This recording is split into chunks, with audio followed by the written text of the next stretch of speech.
പക്ഷെ അതേ സമയത്ത് തന്നെ നമ്മളൊരു യാഥാർത്ഥ്യം കൂടി മനസ്സിലാക്കണം. അതായത് ഇന്ത്യ എന്ന് പറയുന്നത് പൊതുവെ ഒരു ഹൈന്ദവ രാഷ്ട്രം എന്നാണ് പൊതുവെ അറിയപ്പെടുക. ഈ ഇന്ത്യയിൽ അറിയാവുന്ന ഒരു ഹിന്ദു രാഷ്ട്രം എന്ന് എവിടെ അറിയപ്പെടുന്നതാണ്. അതായത് ഹിന്ദു ഞാൻ പറയട്ടെ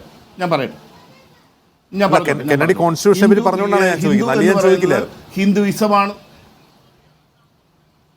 അല്ല, ഞാൻ പറഞ്ഞത് ഒരു ഹൈന്ദവത അതൊരു മതമാണെന്ന് ചിലരെങ്കിലും അവകാശപ്പെടുന്നു. ഹിന്ദു ഒരു മതമാണെന്ന് അവകാശപ്പെടുന്നു. അതുകൊണ്ട് ഇതൊരു ഹിന്ദു മതമാണ്. അങ്ങനെ കണക്ക് കൂട്ടിയാൽ ഇന്ത്യയിലെ ബഹുഭൂരിപക്ഷം പേരും ഹിന്ദു മതത്തിൽ വിശ്വസിക്കുന്നവരാണ് എന്ന തരത്തിലേക്കൊക്കെ പറയുമ്പോൾ ഞാൻ അതാണ് പറയുന്നത്. ഇന്ത്യയിൽ അങ്ങനെ പറയുന്നത് നമ്മളൊരു അർത്ഥത്തിൽ ശരിയാണെന്ന് കണക്ക് കൂട്ടിയാൽ ഇന്ത്യയിൽ തന്നെ മിസോറാമും നാഗാലാൻഡും മണിപ്പൂരും സിക്കിമും അടക്കമുള്ള ഒരു 4-5 നോർത്ത് ഈസ്റ്റിലെ ആ സ്റ്റേറ്റുകൾ ഒന്ന് എടുത്തു നോക്കിക്കോളൂ. 74% മുതൽ 88% വരെ ക്രിസ്ത്യൻ ഭൂരിപക്ഷ സംസ്ഥാനങ്ങളായി മാറിക്കഴിഞ്ഞു. അപ്പോൾ ഒരു മതത്തിൻ്റെ വിഭാഗത്തിൻ്റെ ചുമതലയുള്ള ഒരാൾ അങ്ങനെ വല്ലാതെ ഇവിടെ ഒരു കൺവേർഷൻ നടക്കുന്നുണ്ട് എന്ന അർത്ഥത്തിൽ സംസാരിച്ചാൽ ഇവിടുത്തെ സ്റ്റാറ്റിസ്റ്റിക്സ് പറയുന്നത് ശരിയാണ്. അതിനെ ഖണ്ഡിക്കാൻ നമുക്ക് കഴിയില്ല. അത് തെറ്റാണെന്നല്ല ഞാൻ പറയുന്നത്. ആ സ്റ്റാറ്റിസ്റ്റിക് വൈസ് അദ്ദേഹം പറഞ്ഞെങ്കിൽ അതിൽ തെറ്റില്ല. കൺവേർഷൻ നല്ല തോതിൽ നടക്കുന്നുണ്ട്. പക്ഷേ അന്ന് നമുക്ക് കോൺസ്റ്റിറ്റ്യൂഷൻ അനുവാദം തരുന്നുണ്ട്.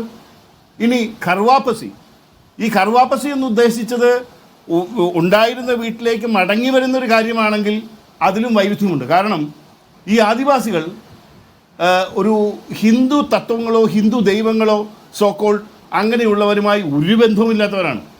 അവർ ആരാധിക്കുന്നത് ഇപ്പോഴും കല്ലിനെയും പാമ്പിനെയും മരങ്ങളെയും. അവരുടെ ഭാഷ തന്നെ സാദ്രി എന്ന് പറയുന്നത് വേറൊരു ഭാഷയാണ്. ഞാൻ ഒരു സോഷ്യോളജി ഫാക്കൽറ്റിയാണ്. ഞാനത് സയൻറ്റിഫിക്കലി പഠിക്കുന്ന ആളാണ്.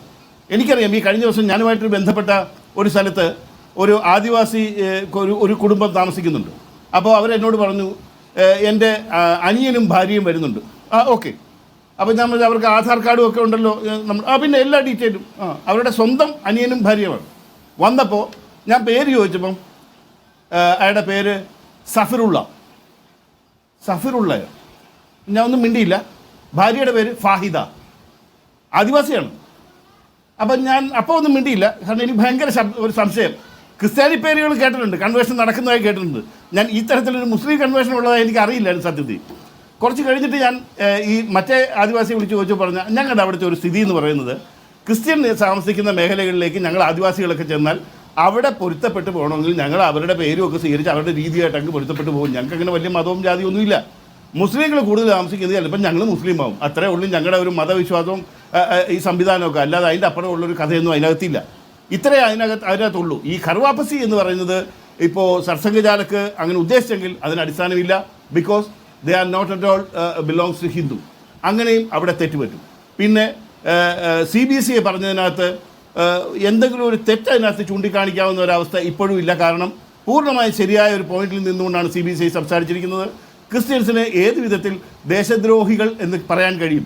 അടിസ്ഥാനരഹിതമായ ആരോപണമാണ്. അത് സമൂലം തള്ളിക്കളയാതിരിക്കാൻ നിവൃത്തിയില്ല. ജിംസെ മോഹൻ ഭാഗവത് പുതുതായി ഉണ്ടാക്കിയ സിദ്ധാന്തമല്ല. അതായത് നേരത്തെ തന്നെ ഗോൾവാർക്കർ എഴുതി വെച്ചിട്ടുണ്ട് ഇന്ത്യയുടെ ആഭ്യന്തര ശത്രുക്കൾ ആരാണെന്നതിനെ കുറിച്ച്. അവിടെ വൈരുദ്ധ്യമുണ്ട് ജിംസെ. അവിടെ വൈരുദ്ധ്യമുണ്ട്. കാരണം നമ്മൾ എത്രയോ തവണ ഡിബേറ്റ് ചെയ്തതാണിത്. അവിടെ വൈരുദ്ധ്യമുള്ളത് എങ്ങനെയാണെന്ന് പറഞ്ഞാൽ ഇവരുടെ ഈ പറയുന്ന മുൻ പുസ്തകങ്ങളിൽ നിന്നും അങ്ങനെയുള്ള രേഖകളിൽ നിന്നൊക്കെ എടുത്തു നോക്കിയാൽ നമുക്ക് മനസ്സിലാകുന്ന ഒരു കാര്യം എന്താണെന്ന് പറഞ്ഞാൽ അവരന്ന് സംസാരിച്ചതും അതിനെക്കുറിച്ച് പ്രതിപാദിച്ചതുമുള്ള കാലഘട്ടം ബ്രിട്ടീഷ് ഭരണത്തിൻ്റെ കാലഘട്ടമാണ്.